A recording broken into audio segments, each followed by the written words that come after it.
नमस्ते बिहार। मैं हूं सुनील बॉबी और आप इस समय देख रहे हैं अपना खास कार्यक्रम बिहार समाचार, जहां बातें करते हैं बिहार की, खबरें होती है बिहार की खबरों के साथ साथ देश दुनिया में क्या कुछ चल रहा है तमाम खबरों से हम आपको कराते हैं अपडेट। बिहार में शिक्षा रोजगार का क्या है हाल और गाँव की सरकार को लेकर क्या कर रही है बिहार सरकार, तमाम खबरों से हम आपको कराते हैं अपडेट।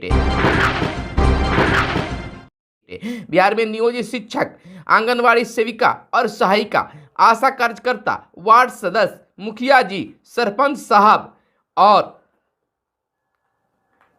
बीपीएससी शिक्षकों के लिए क्या कुछ चल रहा है अपडेट, तमाम खबरों से हम आपको आज कराएंगे अपडेट। बस हमारे साथ बने रहिए। आपसे आग्रह है कि अगर अब तक हमारे चैनल को आपने सब्सक्राइब नहीं किया है तो चैनल को जरूर सब्सक्राइब कर लीजिएगा, फेसबुक पेज को हम फॉलो कर लीजिएगा और हमारे इंस्टाग्राम पेज सुनील बॉबी 714 को भी आप फॉलो कर सकते हैं। तो चलिए खबरों की सिलसिला हम शुरू करते हैं। बिहार में इन दिनों राजनीतिक सरगर्मी तेज हो गई है। एक तरफ जदयू और राजद तो दूसरी तरफ भाजपा आमने सामने है। लोकसभा चुनाव की तैयारी अब जोरों पर होने लगी है। अमित शाह और अन्य भाजपा के नेता बिहार में आने लगे हैं और बयानों की बयानबाजी शुरू हो गई है। आम लोगों को लुभाने के लिए तरह तरह के हथकंडे अपनाए जा रहे हैं। इस स्थिति में अब क्या होगा आप जरूर जानते हैं कि अब सभाओं का दौर भी जल्द ही शुरू होगा। कई राज्यों में चुनाव है, उस चुनाव के बाद पूर्णतः लोकसभा चुनाव को लेकर लोग लग जाएंगे। इंडिया गठबंधन की क्या स्थिति है वह भी तेज रफ्तार से शुरू हो जाएंगे। तो हम इधर आंगनवाड़ी सेविका और सहायिका को लेकर हम बता दें कि आंगनवाड़ी सेविका और सहायिका पर जो पटना में आंदोलन किया गया था, तेजस्वी यादव के जन्मदिन के अवसर पर राजद कार्यालय पर जो उनका धरना प्रदर्शन और अपनी मांगों को लेकर वहां पहुंचे थे, जहां वाटर कैनल का भी प्रयोग किया गया था पुलिस कर्मियों के द्वारा, उन्हें खदेड़ दिया गया था आंगनवाड़ी सेविका और सहायिकाओं को। अलबत्ता उन पर अब केस भी दर्ज हो गया है। 2000 से अधिक लोगों पर केस दर्ज हुए हैं। तो यह एक बहुत बड़ी खबर है आंगनवाड़ी सेविका और सहायिका को लेकर। तो इसी से जुड़ी एक और खबर निकलकर सकारात्मक आई है कि सेविका और सहायिका से वार्ता करे सरकार। यानी कि बीते दिन वामपंथी दलों सीपीआईएम और सीपीआईएमएल के राज्य नेतृत्व की बैठक सीपीआईएम राज्य कार्यालय जमाल रोड पटना में हुई। बैठक की अध्यक्षता सीपीआई के राज्य सचिव राम नरेश पांडे ने की। बैठक में बिहार में 46 दिनों से संघर्षरत आंगनवाड़ी सेविका और सहायिकाओं की आंदोलन के प्रति राज्य सरकार की भूमिका के प्रति क्षोभ व्यक्त किया गया। नेताओं ने कहा कि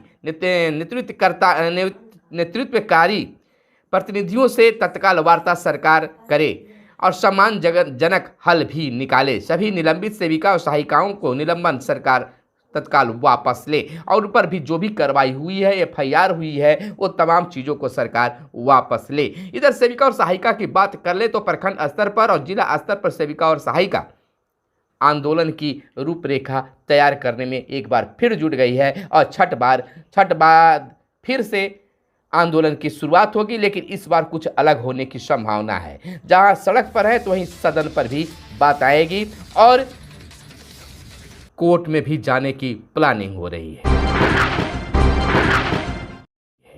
तो अगली बड़ी खबर हम आपको बता दें कि त्याग पत्र के बाद देखिए बीपीएससी परीक्षा का दौर चल रहा है, जिसमें नियोजित शिक्षक भी भाग लिए थे और ले रहे हैं, फॉर्म भर रहे हैं। इसको लेकर त्याग पत्र के बाद ही पूर्व नियोजित शिक्षकों को योगदान का मौका दिया जाएगा। यानी कि बिहार के 1,20,000 नवनियुक्त शिक्षकों को पहले की नौकरी छोड़नी होगी। शिक्षा विभाग के आदेश में साफ कर दिया गया है कि योगदान के पहले उन्हें पूर्व की नौकरी का त्याग पत्र दे देना होगा। एनओसी भी जमा करनी होगी। इस प्रमाण पत्रों के साथ नवनियुक्त शिक्षकों को 30 नवंबर तक योगदान करने की हिदायत दी गई है। अब भारत सरकार के बाद नेपाल सरकार ने भी टिकटॉक पर प्रतिबंध लगा दिया। यानी कि नेपाल सरकार ने सोमवार को चीन के स्वामित्व वाले सोशल नेटवर्किंग मंच टिकटॉक को यह कहते हुए प्रतिबंधित करने का फैसला किया है कि सामाजिक सद्भाव पर इसका नकारात्मक असर पड़ रहा है।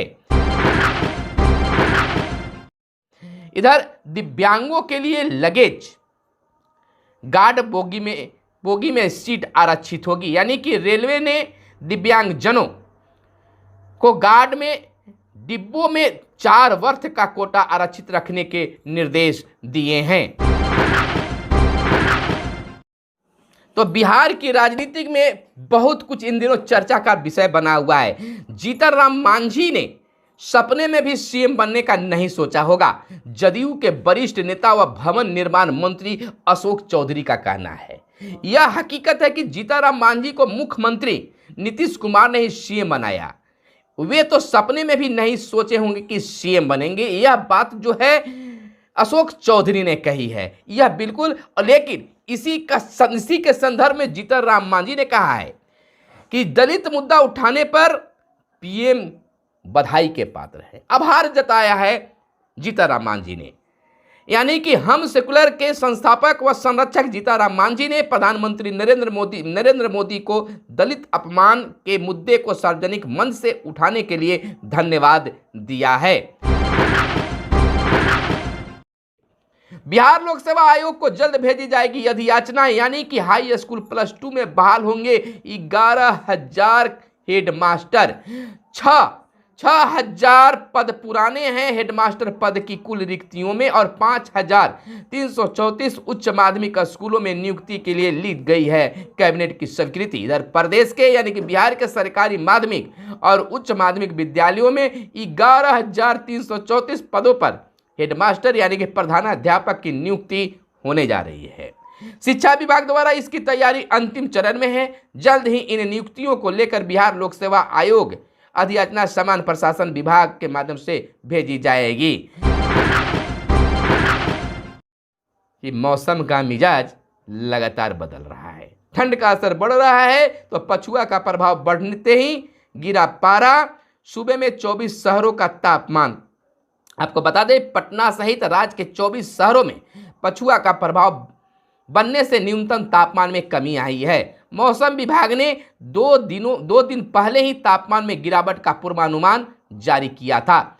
सोमवार को पटना सहित कई राज्यों में जिलों में बादलों के छटने से धुंध में भी कमी आई है।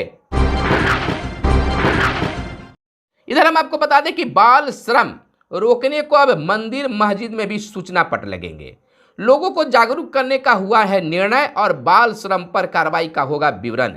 यानी कि बाल श्रम पर अंकुश लगाने के लिए राज्य के मंदिर, मस्जिद, अस्पताल व अन्य सार्वजनिक स्थानों पर सूचना पट लगाए जाएंगे। श्रम संसाधन विभाग ने इसकी योजना बना ली है। इसके लिए बिहार सरकार ने अन्य विभागों से भी सहायता ली जाएगी, यानी कि बिहार सरकार सहायता लेगी। इधर पुलिस कर्मियों की अगर बात कर ले तो पुलिस विभाग की चिट्ठियां अब डाक कर्मी ही बांटेंगे। पुलिस मुख्यालय व डाक विभाग में होगा एक समझौता। डाक सेवा के पुलिस कर्मी विधि व्यवस्था पर लगेंगे। इधर बता दें बिहार के विभिन्न थानों से पुलिस एवं अन्य अधिकारियों के कार्यालय तक डाक वितरण करने की जिम्मेवारी डाक विभाग संभालेंगे और सामान्य पत्राचार के लिए ईमेल का भी प्रयोग करेंगे। वार्ड सदस्यों के लिए सरकार बहुत जल्द कुछ ऐलान करने जा रही है। आशा कार्यकर्ता को भी बहुत कुछ मिलने जा रहा है, यानी कि वार्ड सदस्य का उनका अधिकार वापस आएगा।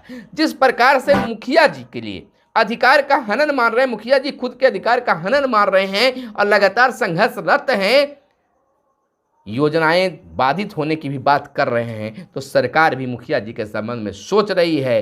कहा जा रहा है कि जो हमें अधिकार पहले दिया गया था आज हमारे हाथों को बांध दिया गया है। इस पर वार्ड सदस्यों की मांग है कि हमें अधिकार मिलेगा तभी मुखिया जी को भी अधिकार प्राप्त होगा। इधर दीपावली बीत गई तो दीपावली बाद पटना समेत 1 दर्जन जिलों की हवा जो है जहरीली हो गई है। प्रदूषण का प्रकोप बढ़ गया है। तो लगातार बिहार में प्रकोप बढ़ते जा रहा है। इधर बात कर ले ईंट भट्ठों की, तो बिहार के ईंट भट्ठों पर बनेगा पालना घर, यानी बिहार के ईंट भट्ठों पर बच्चों के लिए क्रेज यानी पालना घर खोले जाएंगे। इसमें 6 वर्ष से कम उम्र वाले बच्चों को रहने की व्यवस्था होगी। इसके साथ ही साथ प्री स्कूलिंग की सुविधा भी उपलब्ध रहेगी। श्रम संसाधन विभाग ने इसके लिए कार्य योजना बनानी शुरू भी कर दी है। इस काम में सरकार के अन्य विभाग, समाज कल्याण, स्वास्थ्य विभाग आदि भी मदद करेंगे, यानी कि इनकी भी मदद ली जाएगी। एकीकृत बीएड एमएड डिग्री वाले भी अब बन सकेंगे शिक्षक। 6 से कक्षा 8 के अभ्यर्थियों की संशोधित अर्हता जारी। 19 मई 2023 के आदेश को संशोधित भी किया गया है। शिक्षा विभाग के कक्षा 6 से 8 स्नातक कोटि के शिक्षक अभ्यर्थियों के लिए संशोधित अर्हता जारी की है। शिक्षा विभाग ने कहा है कि पूर्व में निर्गत अधिसूचना में शिक्षकों की अर्हता को समाहित करते हुए 19 मई 2023 के आदेश को संशोधित किया गया है। मतदान कर्मी के लिए चुनाव नजदीक आ रहे हैं। लोकसभा का चुनाव नजदीक आ गया है, इसके लेकर अब कार्य योजना बनना शुरू हो गया है। कार्य शुरू भी हो गए हैं। मतदान कर्मियों का डाटाबेस बनेगा, यानी आगामी लोकसभा आम चुनाव में 2024 में सभी मतदान कर्मियों का डाटाबेस तैयार किया जाएगा। सोमवार को बिहार के मुख्य निर्वाचन पदाधिकारी HR श्रीनिवास ने सभी जिलों के जिलाधिकारियों सह जिला निर्वाचन पदाधिकारियों को मतदान कर्मियों का डाटाबेस बनाने का निर्देश जारी कर दिया है। तो अब चुनाव में काफी कुछ अलग होने जा रहा है।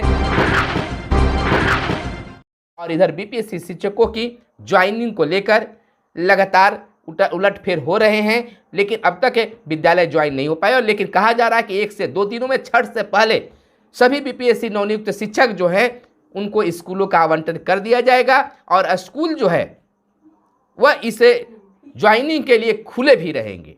तो इस तरह से बीपीएससी शिक्षकों के लिए एक बड़ी ऑफर है। लेकिन दुख की बात वह है, जता रहे हैं बीपीएससी शिक्षक कि छठ जैसे महान पर्व पर भी हम ड्यूटी में लगे हुए हैं, अपने स्कूल के चयन के लिए इंतजार कर रहे हैं। तो ये थी आज की खास प्रमुख खबरें। कैसा लगा जरूर बताइएगा कमेंट करके। कैमरे के पीछे मिस्टर साहिल। धन्यवाद। जय हिंद, जय भारत, वंदे मातरम।